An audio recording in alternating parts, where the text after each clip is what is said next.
গাজীপুরের শ্রীপুর উপজেলার গোসিঙ্গা ইউনিয়নের হেরাপটকা প্রাথমিক বিদ্যালয়ের মাঠ থেকে ফুটবল খেলার বার চুরির ঘটনা ঘটেছে।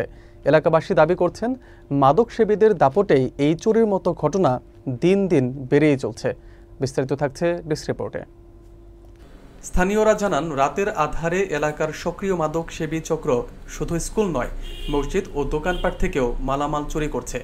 এর আগেও হেরাপটকা প্রাথমিক বিদ্যালয় থেকে ফ্যান, কম্পিউটার ও বজ্র নিরোধক দণ্ড চুরি হয়েছে। সাম্প্রতিক সময়ে মসজিদের টিউবওয়েল ও দোকানপাটের মালপত্র চুরির অভিযোগও পাওয়া গেছে। এতে এলাকা জুড়ে সাধারণ মানুষের মধ্যে আতঙ্ক ছড়িয়ে পড়েছে। আইন অনুযায়ী মাদকদ্রব্য নিয়ন্ত্রণ আইন 2018 এবং বাংলাদেশ দণ্ডবিধি 378 ধারা অনুযায়ী ও 380 ধারা অনুসারে এসব অপরাধ দমনযোগ্য এবং এর জন্য কঠোর শাস্তির বিধান রয়েছে। কিন্তু কার্যকর ব্যবস্থা না দেওয়ায় চক্রটি আবারও বেপরোয়া হয়ে উঠেছে বলে অভিযোগ করেছেন এলাকাবাসী। এই অবস্থায় জননিরাপত্তা রক্ষায় এবং শিক্ষা ও ধর্মীয় প্রতিষ্ঠানের সুরক্ষায় দ্রুত প্রশাসন ও আইনশৃঙ্খলা বাহিনীর কঠোর নজরদারি ও ব্যবস্থা গ্রহণের জন্য সংশ্লিষ্ট কর্তৃপক্ষের প্রতি জোর দাবি জানিয়েছেন স্থানীয়রা। হেরাপটকার আশেপাশ দিয়া অধিকাংশ পোলাপানি মাদকের সাথে জড়িত, কিশোর পোলাপান। এখন ভাই আমরা দেখতেছি আশেপাশে আমাদের এই যে হেরাপটকার দোকান আছে, দোকান থেকে কিছু মনে করেন যে 3 বাড়ি পর্যন্ত লুট হয়েছে। স্কুলের ভিতরে ক্লাবের ভিতরে ফ্যান ছিল, ফ্যান লুট হয়েছে, চুরি হয়েছে। বিভিন্ন সময় আমরা এই গাঁজাখোর পোলাপানদের মধ্যে আর কি যে বিরাট আতঙ্ক বিরাজ করতেছি। ওরা কখন কি করে আমরা নিজেও বুঝি না ভাই। অনেক সময় দেখা যায় যে এটা নাই, এই লোয়া নাই, ওই লোয়া নাই, এটা নাই। 2 দিন আগে আমাদের বাসা থেকে সাইকেল নিয়ে গেছে। এরকম ভাবে আর কি আমরা আতঙ্ক বিরাজ করতেছি। আমরা প্রশাসনের দৃষ্টি আকর্ষণ করছি। আমরা যে বিষয়টা নিয়ে আজকে কথা বলতেছি সেটা হলো আমাদের যে গোলবারটা নিয়ে কথা বলতেছি। হেরাপটকা সরকারি প্রাথমিক বিদ্যালয়ে 2টা বার আমরা খুব কষ্ট করে দৌড়াদৌড়ি করে উপজেলা চেয়ারম্যানের কাছ থেকে নিয়ে আসছি। তো বৃহস্পতিবার সারাদিন আমরা এখানে ছিলাম।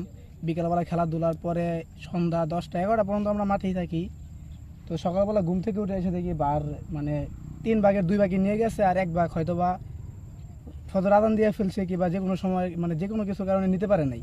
আপনাদের কাছে একটা রিকোয়েস্ট, যদি কেউ কোনো দোকানে কিংবা কোনো বাঙালি দোকানে হোক কোথাও দেখে থাকেন বারটা যে কেউ বিক্রি করছে কিংবা কেউ নিয়ে গেছে, সো আমাদেরকে জানাবেন যেন আমরা এই খুচরা নিতে পারি, যে কে নিছে তবে তাকে যে চিনতে পারি।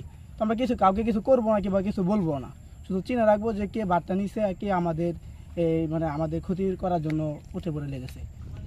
অত্যন্ত দুঃখের সাথে বলতে হয়, আমাদের এত বড় একটা মাঠ, একটা প্রতিষ্ঠান, স্কুল, পাশে একটা মসজিদ, মাদ্রাসায় বা একটা দোকান, প্রায় আমাদের এখানে চুরি হইতেছে। আবার যে বৃহস্পতিবার রাত্রে এখানে আমাদের পোলাপান খেলাধুলা করে অনেক কষ্ট করে একটা গোলবারের ব্যবস্থা করা হয়েছিল। এই গোলবারটা রাত্রে তারা কাইটে নিয়ে গেল। তো আমার আকুল আবেদন, এগুলা কারা করতেছে একটু ধরার ব্যবস্থা করে দেন, আর আমরা কঠিন বিচার চাই। আর মাদক, গাঁজাখোর এবা প্রতিরোধ করার ব্যবস্থা করবেন।